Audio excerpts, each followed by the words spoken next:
Alright, so I got the Panasonic Cobra Top kind of up and running.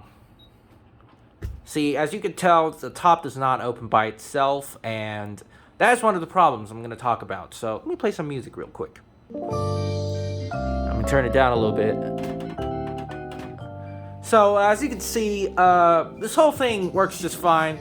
The amplifier isn't dead.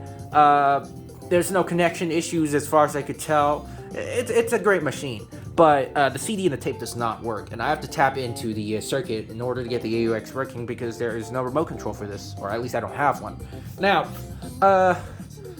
what I am still going to do in the next step, I will be attempting to repair the cassette because it does not move at all. It's either stuck or the logic is just dead. The only way to find out is to stick your little pinky in there and try to see if it detects the tape. Doubt it because it seems like it's got logic issues. Now for the CD drive, I kind of want to give up on it because I don't have an extra laser head, and it seems to me that it is a laser head issue. I don't know. I might be wrong because Panasonic had really good CD drives. So what I'm going to do is I'm going to try to clean it and put it back in and see if it's going to work. If it doesn't, it's a laser head. I'll just have to wait for a donor unit, or someone who has the laser head. I don't know who does, but maybe someone would. Now for the tape. Not the tape, I meant the Cobra Top, which it doesn't open. The reason is because the motor and everything works just fine. It's just the module here is cracked, and I have to try to fix that crack. Now, there's supposed to be two springs in there, one over here and the other over here, but I didn't put any of that in because I believe that if I do so, it's just going to crack more and eventually it's just going to pop. And it'll be a really big pain to just try to fix that. Now, I do have a way, as for now, I just had it super glued in, but I do have a way to fix it. It would be using a stapler, not a stapler, I'm really sorry, a staple, and soldering iron, do some plastic welding, it should be fine. But, I have not yet tried that on anything, because this is the first time I've encountered this kind of problem on Cobra Tops, or basically on every other boombox, because I rarely see missing pieces of plastic or cracked plastic. Even if I do, it's just not important. I can just use super glue and fix it. So, it's the first time that there's a scenario that I need to do plastic welding, so I gotta do some practice before I actually try it. Anyways, now we got that out of the way. The rest of this thing works just fine. The backlight, I'm not going to change. It's just a light bulb I cannot find, and I don't want to convert it to an LED. It's a pain in the ass. This thing is really flat, by the way. Now, what I've done to it, well, I basically replaced all the buttons and I refoamed the speaker, which for now is working just fine.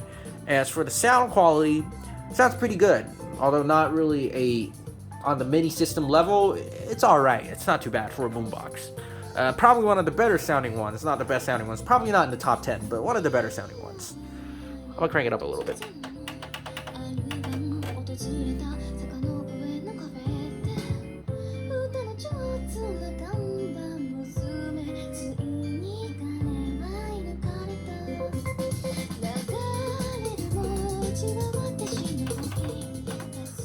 Now, there's quite a few design flaws, but I'm probably going to leave that if I ever do a review on this. I probably won't, but if I do, well, first of all, sensor, that sucks.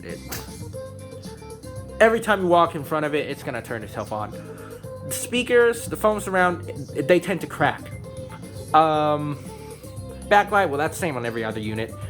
Cassette deck, I don't know why they have to have an automatic door. You still have to walk here to change the tapes, right?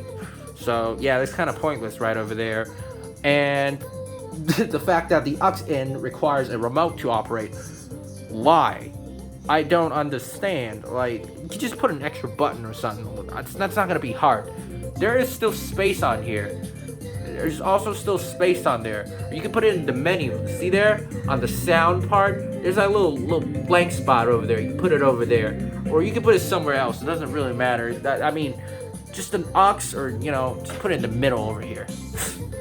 So there you have it. I don't really understand why Panasonic designed it like this, and this menu operation thing, it kind of sucks too, which is why they don't appear on any new units. But there's a little heads up on what's going on in this thing. I'm gonna attempt to repair just the last bit of this, and if I can get it done, I'll make another video of it. If I didn't get it done, well, unfortunately I won't be able to make a video right now, but I don't know, when I come back next year, maybe I will, revisit this thing, because when I come back to Taiwan, I'd be able to have the time to do that, and then I'll make the video. So there you have it, people.